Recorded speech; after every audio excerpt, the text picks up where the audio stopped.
Chapter 1, Jonathan Harker's journal, kept in shorthand. 3rd May, Bistritz. Left Munich at 8:35 p.m. on 1st May, arriving at Vienna early next morning. Should have arrived at 6:46, but train was an hour late. Budapest seems a wonderful place. From the glimpse which I got of it from the train and the little I could walk through the streets, I feared to go very far from the station, as we had arrived late and would start as near the correct time as possible. The impression I had was that we were leaving the west and entering the east. The most western of splendid bridges over the Danube, which here is of noble width and depth, took us among the traditions of Turkish rule. We left in pretty good time and came after nightfall to Klausenberg. Here I stopped for the night at the Hotel Royal. I had for dinner, or rather supper, a chicken done up some way with red pepper, which was very good but thirsty. Memo, get recipe for Mina. I asked the waiter, and he said it was called paprika Händel, and that, as it was a national dish, I should be able to get it anywhere along the Carpathians. I found my smattering of German very useful here. Indeed, I don't know how I should be able to get on without it. Having had some time at my disposal when in London, I had visited the British Museum and made search among the books and maps in the library regarding Transylvania. It had struck me that some foreknowledge of the country could hardly fail to have some importance in dealing with the noblemen of that country. I find that the district he named is in the extreme east of the country, just on the borders of 3 states, Transylvania, Moldavia, and Bukovina, in the midst of the Carpathian Mountains, one of the wildest and least known portions of Europe. I was not able to light on any map or work giving the exact locality of the Castle Dracula, as there are no maps of this country as yet to compare with our own Ordnance Survey maps. But I found that Bistritz, the post town named by Count Dracula, is a fairly well-known place. I shall enter here some of my notes, as they may refresh my memory when I talk over my travels with Mina. In the population of Transylvania, there are 4 distinct nationalities: Saxons in the south, and mixed with them the Wallachs, who are the descendants of the Dacians, Magyars in the west, and Szekelys in the east and north. I am going among the latter, who claim to be descended from Attila the Hun.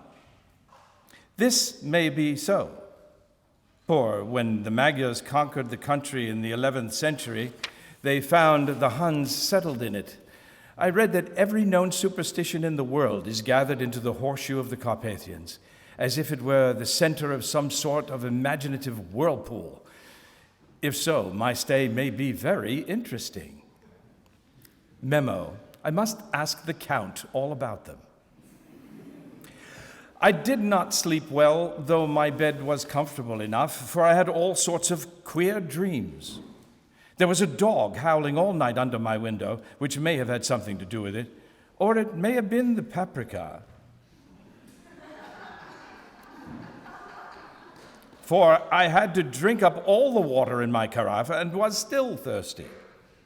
Towards morning I slept and was wakened by the continuous knocking at my door, so I guess I must have been sleeping soundly then.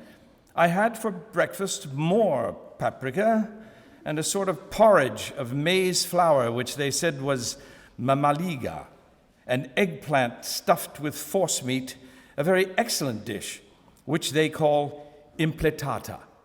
Memo, get the recipe for this also. I had to hurry breakfast, for the train started a little before 8, or rather it ought to have done so, for after rushing to the station at 7:30, I had to sit in the carriage for more than an hour before we began to move. It seems to me that the further east you go, the more unpunctual are the trains. What ought they to be like in China? All day long we seemed to dawdle through a country which was full of beauty of every kind. Sometimes we saw little towns or castles on the top of steep hills, such as we see in old missals.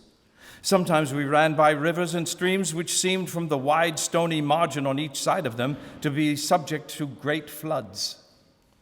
It takes a lot of water and running strong to sweep the outside edge of a river clear. At every station there were groups of people, sometimes crowds, and in all sorts of attire.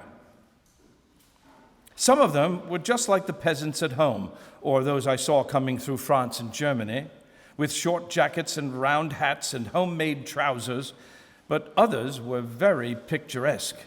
The women looked pretty, except when you got near them,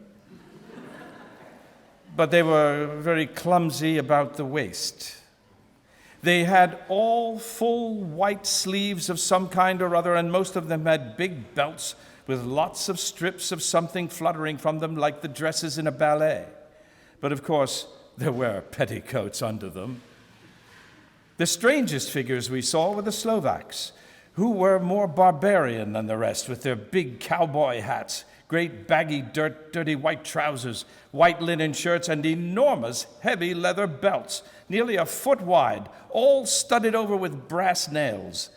They wore high boots with their trousers tucked into them, and had long black hair and heavy black mustaches.